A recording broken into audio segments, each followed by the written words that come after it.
Les conséquences du changement climatique se font de plus en plus ressentir par notre écosystème.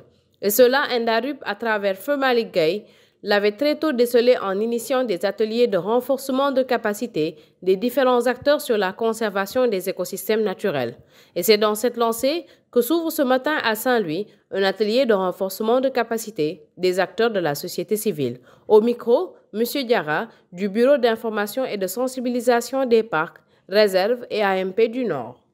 Aujourd'hui, on a été conviés à un atelier sur le renforcement du rôle des organisations de la société civile dans la gestion des zones humides au niveau de la région du Nord. Cet atelier a été organisé par ENDA, je pense au financement de l'Union européenne. Et à cet atelier, ils ont voulu associer les services étatiques, notamment les services de la direction des parcs nationaux et aussi les services des aires marines protégées. Donc cet atelier est très important dans le travail qu'on fait parce que nul n'ignore qu'aujourd'hui la conservation des écosystèmes de manière générale et particulièrement des écosystèmes liés aux zones humides importe à toute la société, importe à tous les acteurs. Et ici au niveau du Nord, on sait que c'est une zone qui a une vocation très importante dans ce sens. Rien qu'au niveau du Nord, sur les 9 sites Ramsar, le Nord en recense 5, particulièrement le parc national des oiseaux du Djoudj, la réserve spéciale de faune de Gumbel, la langue de Barbarie, l'AMP du Nord et aussi la RNC de Toj. Donc tout cela pour vous montrer que l'importance des zones humides au niveau de la région du Nord. Pour ce qui concerne les aires protégées, c'est un peu différent de ce qui se passe en zone terroir, mais de tout temps, la société civile a été impliquée. Cet atelier s'inscrit dans le cadre du programme de renforcement du rôle et de la place des sociétés civiles du Sud dans la mise en œuvre d'un agenda 2030 transformateur initié par le réseau ENDA Tiers-Monde avec l'appui de l'Union européenne. Au micro, M. Bachir Kanouté, directeur exécutif de ENDA Ecopop. Avant de venir à la question, je voudrais m'acquitter d'un devoir.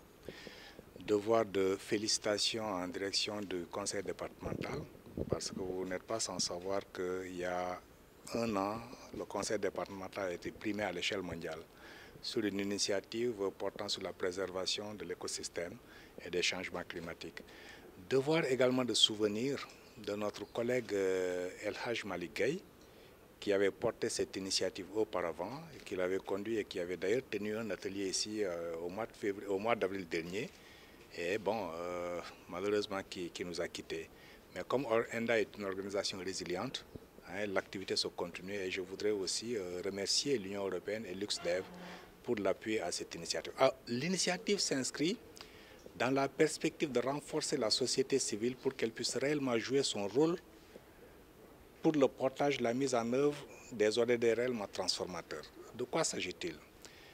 Les ODD de développement durable ont été adoptés autour de 17 objectifs. Et ce qu'on avait vu, c'était que ces ODD étaient essentiellement portés par les acteurs étatiques.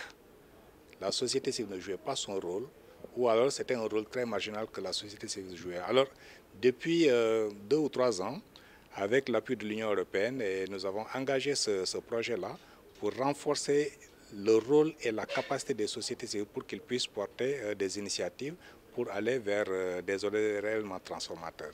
Ici, à Saint-Louis, nous avons ciblé l'ODD 6 sur la prévention de l'eau, mais aussi l'ODD 13 et 14 sur la protection des aires marines, puisque c'est l'enjeu clé aujourd'hui qui interpelle Saint-Louis. La problématique de la gestion des écosystèmes naturels a été soulevée par les acteurs locaux à maintes reprises. En effet, ils n'ont jamais cessé d'émettre des recommandations pour sa gestion, dont le renforcement de la conservation des écosystèmes naturels. Au micro, M. Malansar, chargé de programme au conseil départemental de Saint-Louis. Nous sommes invités à cet atelier, sinon que nous participons même à la réalisation de cet atelier en relation avec ENDA Ecopop. Tout simplement parce que le département de Saint-Louis, comme vous le savez, est un département humide d'abord, à haute potentialité de biodiversité, mais fragile de par sa position. Quand vous voyez bien, de par sa position de territoire un peu excentré au nord-ouest, avec frontalière à la Mauritanie. Donc vous verrez que de par cette position-là, que c'est un territoire vraiment fragile. C'est pourquoi aujourd'hui nous sommes ici en relation avec ENDA pour davantage participer à la conservation de ce territoire qui est important pour nous.